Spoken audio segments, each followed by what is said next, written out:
প্রিয় দর্শক বন্ধুরা, এই মুহূর্তের জন্য 2016 এসএসসি এসএলএসটি থেকে বিগ ব্রেকিং নিউজ আপডেট। আরও একবার বড়সড় খবর আপডেট। গুরুত্বপূর্ণ নথি পেশ নিয়ে কার্যত এবার West Bengal central school service commission বা এসএসসির জোর তৎপরতা। হঠাৎ করে কি এমন ঘটলো, এইমাত্র সবটা আলোচনা করছি।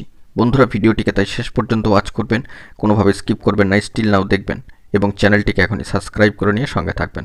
চলুন কথাবার্তা না বাড়িয়ে আমরা মূল টপিকে ফোকাস করি। ইতিমধ্যেই আমরা সকলে জানি যে 2016 এসএসসি এসএলএসটি চাকরি বাতিল সংক্রান্ত সর্বোচ্চ ন্যায়ালয় সুপ্রিম কোর্টের গুরুত্বপূর্ণ মামলাটির শুনানি ইতিমধ্যেই কিন্তু শেষ হয়ে গিয়েছে, রায়দান সংরক্ষিত বা হার্ড রিজার্ভড।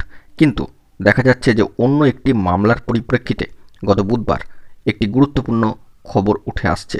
গত বুধবার এসএসসির তরফে কিছু অতিরিক্ত নথি মহামান্য আদালতে পেশ করার জন্য সিজিআই অর্থাৎ সম্মানীয় প্রধান বিচারপতি মহাশয় বেঞ্চে কিন্তু আবেদন জানানো হয়।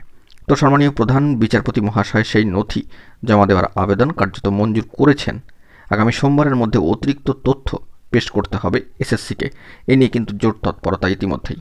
ওই দিন সম্মানীয় এসএসসির তরফে বিশিষ্ট আইনজীবী জয়দীপ গুপ্ত মহাশয় মহামান্য আদালতে জানান যে এসএসসি কিছু অতিরিক্ত নথি মহামান্য আদালতে পেশ করতে চায়। প্রাথমিকভাবে এই আবেদনে সম্মানীয় প্রধান বিচারপতি মহাশয় এ বিষয়ে কিন্তু কিছুটা উষ্মা প্রকাশ করেন। বলেন, এই বিষয়ে দীর্ঘ শুনানি হয়ে গিয়েছে, নথি জমা দেওয়ারও সুযোগ দেওয়া হয়েছিল সব পক্ষকে। শুনানি শেষ হয়ে গিয়েছে, তারপরেও কেন নতুন নথি পেশ করতে চাইছেন? জবাবে সম্মানীয় এসএসসির কৌঁসুলি বলেন যে গুরুত্বপূর্ণ কিছু নথি পেশ করতে চাই, অনুমতি দিন। মহামান্য আদালত শেষ পর্যন্ত অনুমতি দিয়েছেন। উল্লেখ্য, এসএসসির চাকরি বাতিল মামলার শুনানি গত সোমবারই শেষ হয়ে গিয়েছে সর্বোচ্চ ন্যায়ালয় সুপ্রিম কোর্টে। সব পক্ষের বক্তব্য ইতিমধ্যেই শোনার পর আপাতত রায়দান কিন্তু রিজার্ভ রেখেছে সর্বোচ্চ ন্যায়ালয় সুপ্রিম কোর্ট।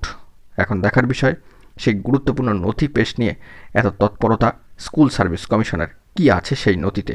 তো অবশ্যই আমরা সে বিষয়ে অত্যন্ত গুরুত্বপূর্ণ খবর আপডেট পেলে সবটাই কিন্তু তুলে ধরবার জন্য চেষ্টা করব।